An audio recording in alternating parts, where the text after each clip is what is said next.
Guys, welcome to Red Balloon, and I'm not gonna lie, I am excited.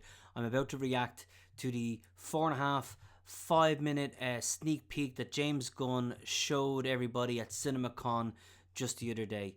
So he's released this online after I started to see videos appear of leaked footage. Now, I refrained from watching the leaked footage. I have seen photos, but I've refrained from watching the leaked footage.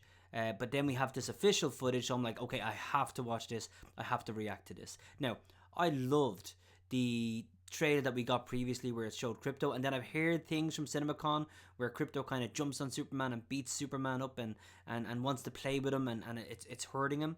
And I've seen people online complaining about this because it's supposedly too comedic, but I have two dogs. Right? I have two Scottish Terriers. This is exactly what would happen. It's probably one of the most realistic scenes I've read because it's exactly what a dog would do when their owner just shows up after maybe a bit of time away. Right? They would be jumping on them and playing with them and pulling at them. And if you were injured and the dog had superpowers, it's gonna hurt, right? So this sounds brilliant. Now, anything that I've heard from this, with regards to the robots and the fortress and everything, it sounds like this is going to be one of the best, not just Superman films that's ever been made, but it could be one of the best comic book films ever made. And the reason for this is how James Gunn describes it. Right? This film is going to have magic. It's going to have other dimensional portals. It's going to have obviously other superheroes. Right? Lex Luthor is apparently going to be killing people. He's going to be truly evil. We've also got then Crypto. We've got Green Lanterns. There's going to be a cosmic aspect to it. We don't even really know any of the plot or the story details just yet. Superman, of course, from the original trailer that we saw, seems more vulnerable, right? Because he's obviously hurt, etc. So everything I've seen of this, everything James Gunn has said, everything that David Cornswet has said about Superman, and of course, everything that the actress has said about Lois Lane, and how they describe these characters is absolutely on point. This film looks like it will have some of the serious high stakes that Man of Steel had, but it also looks like it'll have the heart that the 1978 film, the Superman the movie with Christopher Reeve, had. And it looks like it's going to have some of the more mystical and magical and lore elements that Smallville brought to us over a 10-year period. And this film looks like it's going to have all of that combined with the great and unbelievable storytelling and character development that James Gunn actually gives to his characters. Remember, he made people fall in love with a raccoon and a feckin' tree. So what he can do with this, I can only imagine. Now, don't get me wrong, there are still, if you look at Twitter and you're in any circles regarding Snyder cultists and the little man babies, they are crying because they know this is going to absolutely destroy the box office. This film is easily going to do 700 million. I see it doing even 800, 900 million. I wouldn't be surprised if it crossed a billion just because of the wide appeal it's going to have. And then they'll be all crying into their tissues because this is going to be the beginning of what will be a coherent, cohesive DC universe. And I'm looking forward to it. I am all in at this point. It looks absolutely incredible from what I've seen, but I haven't seen this, right? So, okay, let's get started and we'll just check out this trailer. Here we go.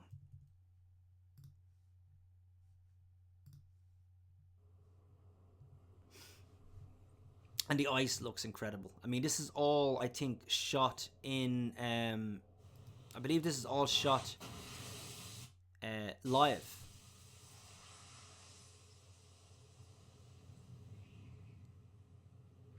So that's the scene where obviously he's hurt. Now, I'm dying to see who has done this because he's in bad shape. Like, look at him breathing and the shaking. Like, he's just... He is not in good shape.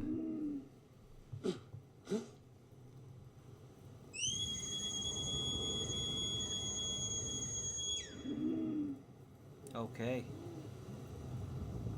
This is the part we saw where Crypto comes up, which again just looks brilliant. It's like a bulldozer coming at him. Like, look at that. And the snow looks impeccable.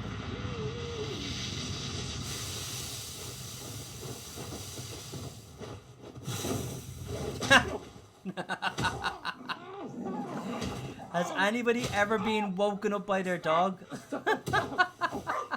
That's exactly what would happen. Oh my god, you can hear his bones breaking. Oh my god. Take me home. You can hear his bones breaking there. What has caused that? Holy shit. But this is exactly what a dog would behave like. My two especially. Come on, Crypto, do what you're fucking told. There we go. Oh god.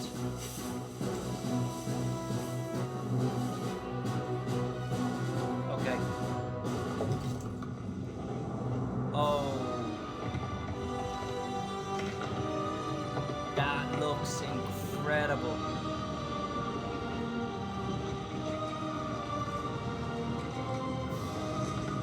Ah, that's a fortress of solitude. Look at that.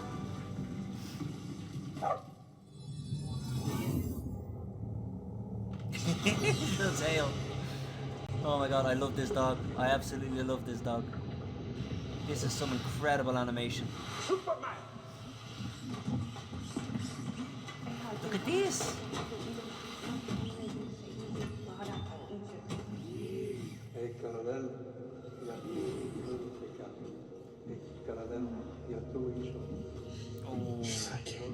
No need to thank us, sir, as we will not appreciate it. We have no consciousness whatsoever. Merely automatons here to serve. Make 12. She's new. He looked at me. 14 fractured bones. Damage to bladder, kidney, large intestine, lungs. Jesus. With a healthy dose of yellow sun, we'll have you up and at 'em in no time. Oh, that's so cool. It's just turning like 80 degrees. 292 times Saharan prime, please, one. 292%.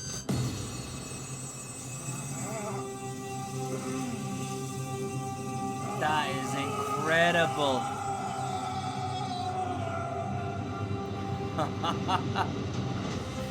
Oh, that's shot.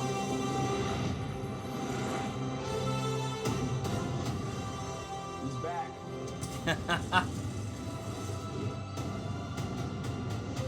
Oh, she looks good. Now, this is Superman.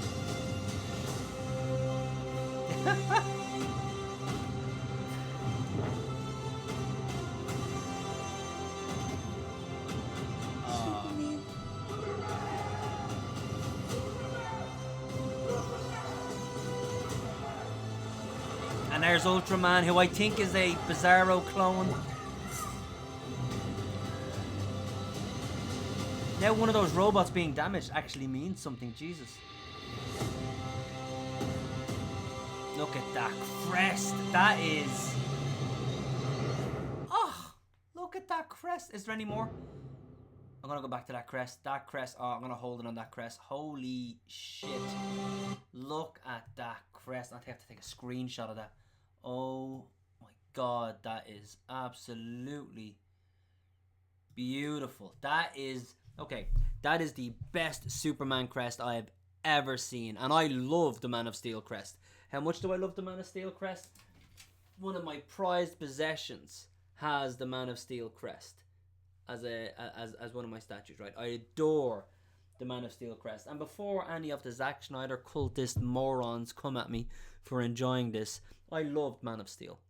I loved Wonder Woman. I loved Batman versus Superman.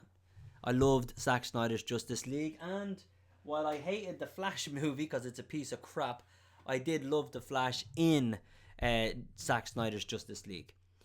But let's not pretend it didn't have issues. Let's not pretend Man of Steel was perfect. Man of Steel was incredible. It had amazing VFX. It had amazing action sequences, but it lacked personality. It lacked character development. It lacked any kind of heart that this is showing. This looks like it has the serious action, high stakes that Man of Steel gave us. But it also looks like it's got the heart of Superman 78, and I after watching this, I can't actually emphasize that enough. Yes, it has humor, and it should. It's a comic book movie, and it should contain humor, but it's not slapstick humor that's coming from Superman. It's situational comedy that Superman finds himself in, which in it itself is absolutely fantastic, because that dog jumping on him is one of the most realistic scenes I think I've ever witnessed, because I have 2 dogs. It's exactly what they would do. It's actually brilliant. I've also seen some people, because I saw an image of him screaming about the sun. I didn't know what was going on until I just watched that. I've also seen some people complain that the sun is supposed to heal him. Why is he screaming? James Gunn doesn't get Superman. That scene is actually impeccable. That scene is wonderful, right? First of all, his bones are broken. You can hear them. He's got kidney damage. He's got liver damage. He's got lung damage. When the sun hits him, everything is getting fixed. His bones are getting cracked back into place. Do you not think that would hurt you? A doctor heals your broken leg by resetting it. Do you think that's pain-free? Are you insane? Not only that, but he's actually getting hit with like 290 times the actual strength of the solar flares from the sun, or the photons coming from the sun, right? So if you think of Superman as a battery who gets charged by the sun, which he is, right? Imagine you got that battery and you hooked it up to a nuclear reactor. It's going to overpower it. It's going to oversaturate it with energy. So even that influx of energy from the sun being 290 times what it normally is. We saw in Man of Steel, he goes to the sun and he powers himself after he fights with the machine, the world engine on the other side of the ocean in India. We saw in Superman Returns, after he gets stabbed with kryptonite and he flows up to the sun to recharge himself with just normal rays of sunlight. We saw in Batman vs Superman where the sun regenerates him after he gets hit with the nuclear bomb. And that's all fine. But at no point in that had he got broken bones, limbs and all shattered, and then he's getting hit with 290 times the actual magnification of the sun bursting into him. That scene shows me that not only does James Gunn understand Superman, he also understands the actual logic and scientific reasoning behind Superman, right? Because you could ignore that and just, play that he's lying there and he regenerates. Play it nice and simple, the way Man of Steel did, the way Superman Returns did. But no, he actually gives it some meat and context. He gives it layers. We see it actually hurts him to get his bones and his organs actually fixed the way it would a normal, not a normal human being, but a normal sentient entity. And then, of course, getting hit with that magnification of the sun rays itself is actually probably overpowering him, right? But it was absolutely gorgeous how they depicted that. And oh my God, the Fortress of Solitude. How amazing does that look? Not just coming out of the ice, because I've always wondered, how do we do this for a modern Superman, right? All you have to do is go to Google Maps and you would see the Fortress of Solitude, right?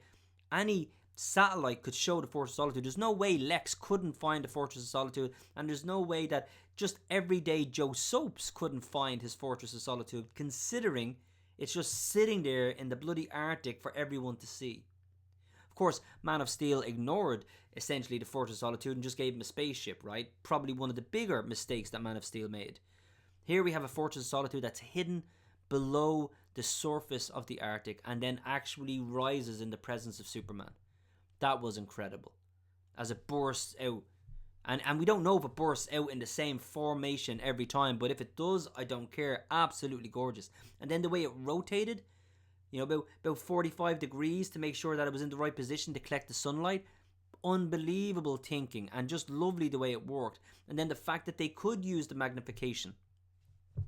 Oh my God, I cannot talk about this enough. And then, of course, the robots. They seem like they're going to bring some levity to it. There is nothing wrong with levity. As long as it's not misplaced, as long as it actually works, it's perfect for a comic movie. Especially a comic movie that is serious, has high stakes, and has moments where Superman is hurt and vulnerable. Having moments of levity in a situation like that is perfect. Why not? Because it's not forced. And it makes sense. Even the dog jumping on him, that makes perfect sense. That's exactly what a dog would do. That was absolutely fantastic. Anybody who thinks that this film is not looking good is either out of their minds insane, completely uneducated, not a Superman fan, or just a Zack Snyder cultist who's going to cry in their basement until, I don't know, until they die. Because right now, Superman is going nowhere. It has never looked better. This crest alone, oh my god, look at this crest. It is absolutely gorgeous. This film is not only going to birth a new DC universe that's going to be coherent, and it's going to be cohesive with great storytelling from James Gunn and also all the other directors that he's going to be bringing in. But it's going to deliver us not only the best Superman we've ever seen, but I think the best comic film we may have ever seen. Right? The fact that it's bringing in so much mystical, magical, cosmic lore into it with other superheroes as well. I can only imagine what this universe is going to look like 3-4 years from now, when we've seen Supergirl, when we've seen Lanterns, and when we've seen Batman Brave and the Bold. I mean, this is just, for any proper DC fan, this is exciting. This is exciting times. Real DC fans have there's nothing to win, but they have endured, right? People who didn't like Zack Snyder's universe had to endure it. People like me who loved Zack Snyder's universe had to endure all the nonsense that happened to it. The editing of BVS that destroyed it. The destruction of Zack Snyder's Justice League into the 2017 abomination. Ben Affleck, will he come back? Won't he come back? Will he come back? Won't he come back? Aquaman 2, absolute abomination. Wonder Woman 2, an abomination. They had some good films, and then they had absolute disastrous storytelling and films and nonsense. And we had to endure that. So you had non-Zack Snyder fans who had to endure the films that they didn't like, that didn't depict Superman the way they felt he deserves to be depicted.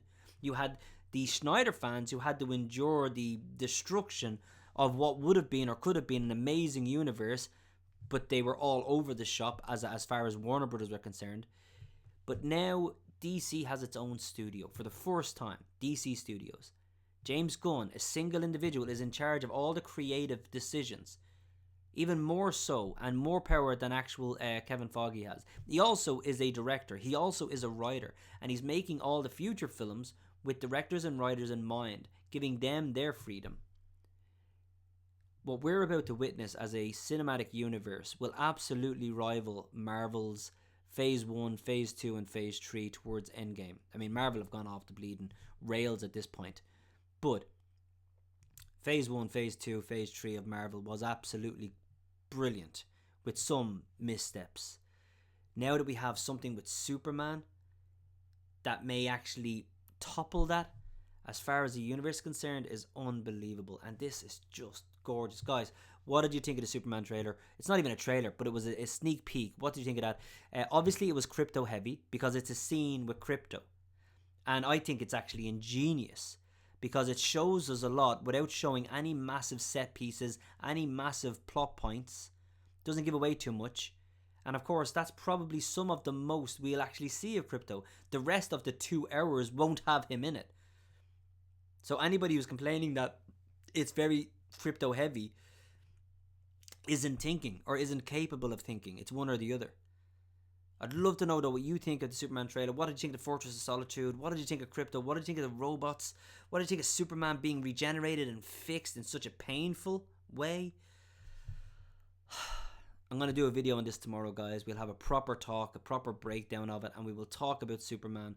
We will talk about the DCU. We will look at some of the other announcements from Batman Brave and the Bold. I would love to know what you think. I hope you're as excited as me.